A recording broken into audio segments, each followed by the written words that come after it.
کہ ابو جہل کے پاس ایک یتیم بچہ اس نے پرورش میں لیا تھا،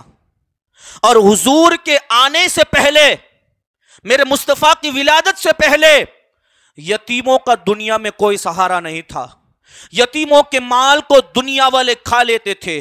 ان کو اپنے پاس پناہ میں تو رکھتے تھے، لیکن جب وہ بڑے ہوتے تو ان یتیموں کے مال کو کھا لیتے تھے۔ اور اس پر بس نہیں، یتیموں کے جب وہ بڑے ہوتے تھے تو ان کو گھر سے باہر نکل دیا جاتا تھا۔ عرب کے رہنے والے یتیم کو کچھ بھی نہیں سمجھتے تھے، ان کے اتنی تکلیفیں اور ان کو ایسے ظلم ستم کے کوڑے برسائے جاتے تھے کہ یتیموں کا کوئی سہارا نہیں تھا۔ اور جب وہ یتیم اگر لڑکی ہوتی، معاذ اللہ رب العالمین، وہ لڑکی جب بڑی ہوتی تو اسی کے خاندان والے بڑے بڑے جو پیسے والے ہوتے وہ اس لڑکی سے شادی کر لیتے، اور اپنا مقصد، اپنا مطلب پورا ہونے کے بعد اس لڑکی کو طلاق دے دیا کرتے تھے، اس کو چھوڑ دیتے تھے، یا تو اس کو ہر روز کے دھکے کھلواتے تھے۔ اس طرح یتیموں کا اس دور میں لحاظ کیا جاتا تھا، ان کا خیال کیا جاتا تھا کہ لوگ ان کو اتنے ظلم ستم ان پر ڈھاتے تھے کہ ان کا کوئی نہیں تھا،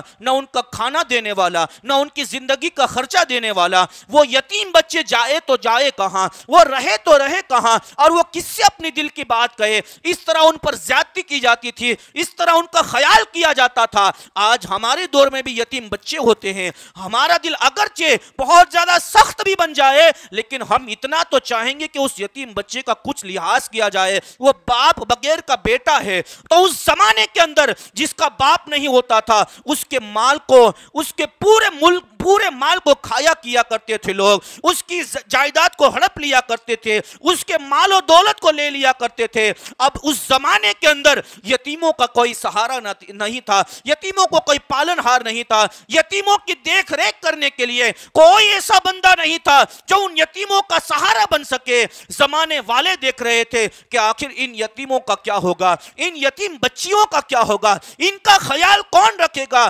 لیکن جب وہ 12 ربیع النور کا چاند چمکا، میرے مصطفیٰ کا ظہور ہوا، میرے پیارے یتیموں کے سہارے ہم غریبوں کے آقا کا ظہور ہوتا ہے، اور جب میرے مصطفیٰ اپنی زندگی کی جوانی کی شروعات کرتے ہیں تو میرے مصطفیٰ اعلان کرتے ہیں کہ جن یتیموں پر ان عرب والوں نے جتنا ظلم کیا ہے، میں محمد دنیا میں بھی تمہارا سہارا بنتا ہوں، اور اے یتیموں، قیامت کے دن تم جتنے بھی یتیم ہو میرے ساتھ جنت میں تمہارا میں داخلہ فرماؤں گا۔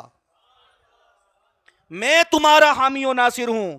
میں تمہارا مددگار ہوں، میں تمہاری پرورش کرنے والا ہوں، میں تمہارا خیال رکھنے والا ہوں۔ تو وہ ابو لہب کے پاس ایک یتیم بچہ تھا، جب وہ کچھ حد تک بڑا ہو گیا تو ابو جہل نے اس کے مال کو لے لیا، اور جب اس یتیم بچے نے ابو جہل سے مال مانگا کہ بھائی میرا مال ہے مجھے واپس دو، ابو جہل جو مکہ کا بہت بڑا کفار اعظم اور دجال اعظم ابو جہل، اس نے کہا کہ میں نہیں دوں گا، جا تو اس سے جو ہو کر لے، تیرا مال سے میرا ہے، ابھی تک تیری میں نے پرورش کی، وہ کیا کم ہے؟ لیکن وہ یتیم بچہ سمجھدار تھا، وہ جانتا تھا کہ اس دنیا کے اندر ایک ہے جو مجھے اپنا مال دلا سکتا ہے۔ اگر آپ کا ایمان اگر ابھی زندہ ہو تو سبحان اللہ کی صدا اس پر تو بلند ہونی چاہیے۔ وہ کون ہے جو یتیم کا مال دلا سکتا ہے؟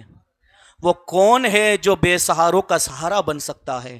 وہ کون ہے جو یتیموں کا سہارا بن سکتا ہے؟ وہ ابو جہل کے گھر سے وہ بچہ نکلا، یتیم بچہ، اور سیدھے مکی مدنی تاجدار میرے آقا کی بارگاہ میں پہنچ گیا۔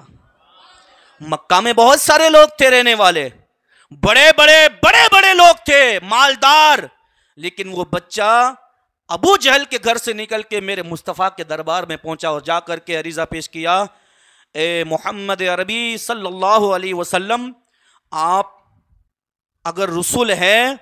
تو مجھے اپنا مال دلوائیے میرے آقا، اور اس یتیم کا سہارا بنیے۔ میرے مصطفیٰ اس بچے کے ہاتھ کو پکڑ کے ابو جہل کے گھر پر گئے، اور جانے کے بعد کہا ابو جہل آہستہ سے اچھی نرمی کے ساتھ اس یتیم کا مال واپس کر دو، ورنہ پھر تمہارے ساتھ بہت ہی برا ہوگا۔ ابو جہل نے گھر میں جانے کے بعد اس یتیم کے مال کو نکالا، جتنا بھی اس کی مال دولت جو کچھ بھی تھا اس یتیم کے ہاتھ میں رکھ دیا، اور میرے آقا اس یتیم کو لے کر کے واپس قدم ہو لیے اور واپس چلے گئے۔ جب میرے آقا کچھ دوری پر گئے، کفار مکہ نے ابو جہل کو پکڑ کے کہا، واہ بھائی واہ ابو جہل، کیا بات ہے، یوں تو تم محمد کی ان کی شان میں گستاخی کرتے ہو، یوں تو تم ان کے بارے میں برا بھلا کہتے ہو، اور آج وہ کسی یتیم کا مال لینے کے لیے آیا تو نے اسے دے دیا، کیا بات ہے، کچھ سمجھ میں نہیں آیا، تو ان کا دشمن ہے، تو ان سے دشمنی رکھتا ہے، بغض رکھتا ہے، حسد رکھتا ہے، تجھ میں ایسی کیا بات آ گئی کہ تو نے بڑے اچھے انداز میں استقبال کیا، اور جب محمد تیرے پاس آئے تو اچھی آؤ بھگت کی، یہ کیا بات ہے؟ ابو جہل کہنے لگا کہ اے زمانے والوں، مکہ کے رہنے والوں، وہ محمد جب میرے پاس آ رہے تھے تو میں نے ان کے سر کے اوپر ایک ایسا نیزہ دیکھا، اور اس نیزے کو، اس بھالے کو جب میں نے دیکھا تو میری نگاہوں نے کیا دیکھا کہ اگر میں اس یتیم کا مال واپس نہ کرتا تو وہ نیزہ میرے جسم کے ٹکڑے کر کے رکھ دیتا۔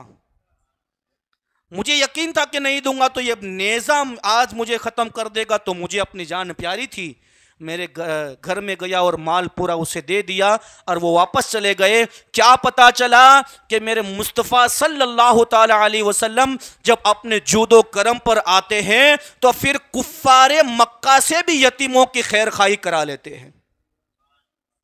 کفاروں سے بھی نکلوا لیتے ہیں، اور آج ہمارے مسلمان